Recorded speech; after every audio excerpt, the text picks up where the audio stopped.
दोस्तों, इंडिया और श्रीलंका के बॉर्डर में एक ब्रिज है जिसका नाम है राम सेतु। इसको हम लोग एडम्स ब्रिज भी बोलते हैं।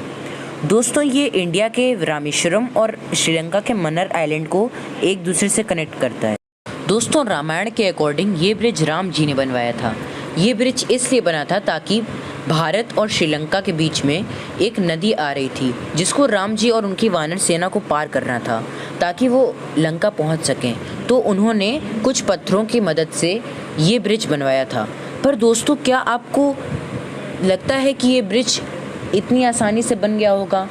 क्योंकि दोस्तों, पत्थर आखिर पानी के ऊपर इतनी अच्छी तरीके से 7,000-8,000 सालों से कैसे टिके हुए हैं, ये सोचने वाली बात है। दोस्तों, बहुत से साइंटिस्ट ने इसके बारे में स्टडी करने की कोशिश करी कि आखिर कैसे 7-8 हज़ार साल से कुछ पत्थर पानी के ऊपर इस तरह से टिके हुए हैं कि अब वहाँ से श्रीलंका का रास्ता पार भी करा जा सकता है। तो यही पता करने के लिए वहाँ की मौजूद थोड़ी सैंड और वहाँ के सारे रॉक के पीसेस की कार्बन डेटिंग करवाई गई।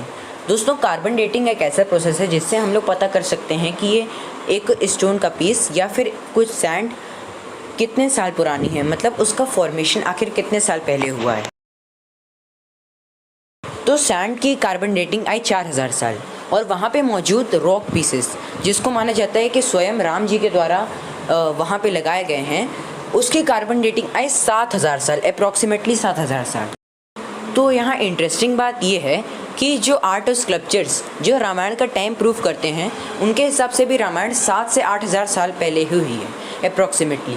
तो दोस्तों, अब आप बताइए कि रामायण के टाइम का और इन पत्थरों के कार्बन डेटिंग का, इन दोनों का यहाँ कोई भी कहीं से भी कोई भी संबंध नहीं निकल रहा था, पर दोनों का टाइम एक ही है।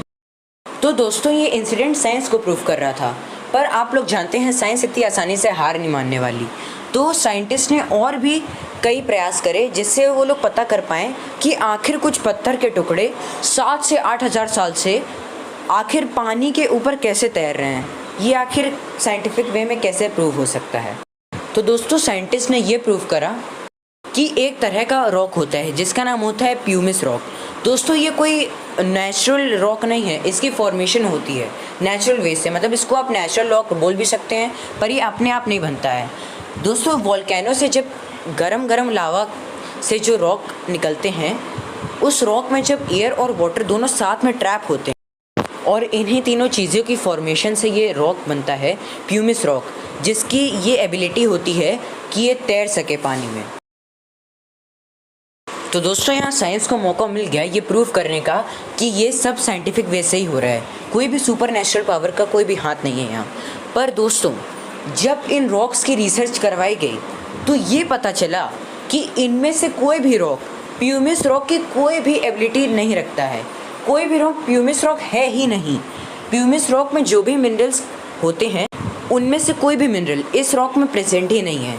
कोई भी मिनरल इस रॉक में नहीं पाया जाता है।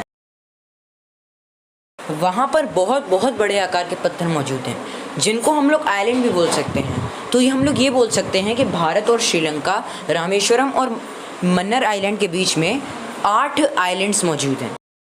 दोस्तों, जो रिवर, दोस्तों देखिए, आप सोच रहे होंगे कि मैं बार बार जो रिवर क्यों बोल रहा हूँ।